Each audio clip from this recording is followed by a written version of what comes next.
Hi everybody, Bill here.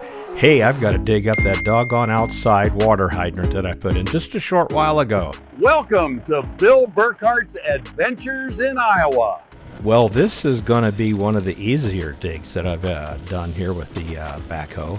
I tell you, this little 2038 in that backhoe, that's a mean little machine. It really does a nice job and makes living in the rural settings out here a lot easier. Now, remember when I put this in, I'll put a link to it. It was freezing on me, and I insulated it, installed it so it wouldn't freeze anymore. But now it's right in the middle of the new pole barn that I'm building, so I'm going to dig it out and relocate it, and that's what this video is about. So I dug along the side of it, knowing that the water hydrant was in a bucket with clean gravel, and that worked out pretty good. Look, I got right alongside of it and exposed it, and you can see the blue foam in there. You'll see that in the video where I installed it. So I'm going to dig this line out a little bit further. I've marked out where the outside wall is, and I want to put it on the inside of that, so it's on the inside of the building in my heated area now. Now the next thing I'm going to have to do is I'm going to dig along each side of that so I can get access to that new water hydrant easier. So there I am digging around each side of it now and starting to expose that insulation that I put around it. Can't wait to show you how that turned out. And I'm looking for the water line going into the bucket. We're going to find that here real soon. There it is, right there. You can see it coming up out of the ground. So at first I didn't know how quite to disassemble this, so I used a Sawzall, took the jacket off of that, and I wanted to see if it would just slide out of there.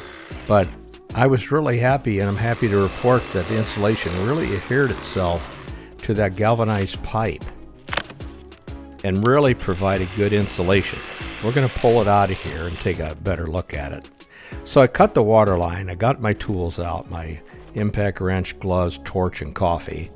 And the plumber showed me how to do this. So the new water line that's going to butt into that, just put a little heat on it and shove it in there. I had the asphalt here to help me with the bearing point that I could push it in there.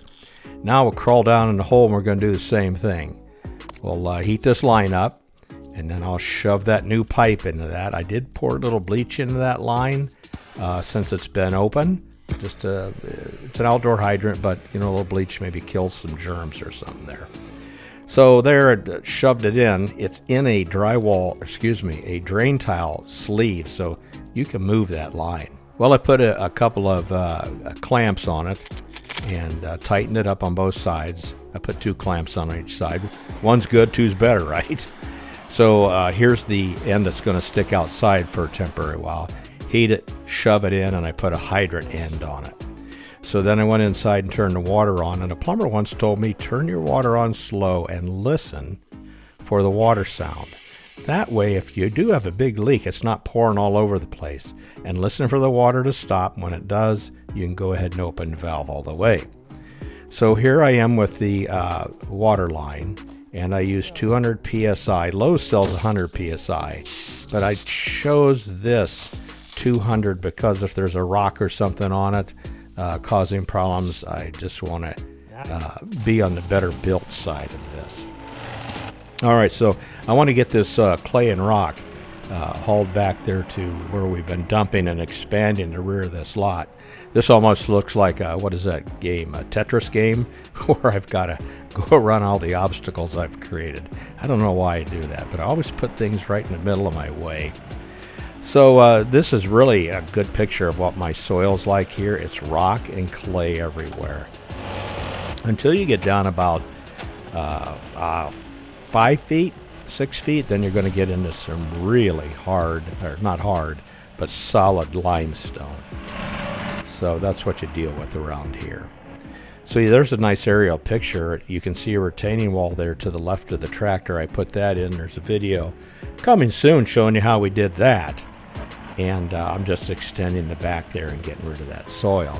Now here, look in the middle of your picture, I'm putting 1-inch clean gravel in the pit on top of that water line that I installed. So it's going to be underneath the slab. It'll be in a heated building. I'm not worried about it freezing, but I did put 1-inch clean in there because I've been told I don't have to worry about settling so much because there will be a concrete floor over that. So rather than put this fill back or 3/4 inch with fines, I go 1 inch clean, and it compacts quickly, and you can kind of count on it. So let's finish cleaning this up and getting this all disposed of. That'll allow me to get into that pit and work a little bit easier too, and not have that doggone clay and rock fall in there and cause me headaches.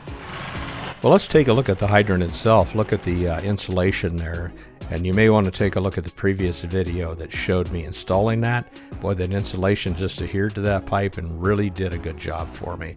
I've since learned there's a hydrant that you can put in once. The sleeve will stay in the ground, and then you can pull out the hydrant if it needs to be repaired, and you don't have to dig it up. I'm going to look into that more, and maybe you should too. There's the retaining wall I spoke about. You can see the clay in the back.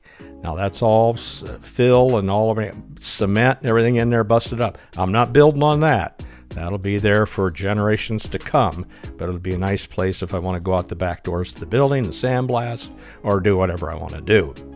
I'm just going to show you, take you a little tour here and show you how much we raised that. In some parts of the area, we raised it 4 or 5 feet. In other areas, an honest 8 feet. So I was lucky to find that dirt free for the hauling. That worked out very good for me. Well, I spoke to the concrete contractor. He's getting ready to go. He just wants a break in the heat. These 90 and 95 degree days are just not a good weather to pour that concrete in, especially this big a slab.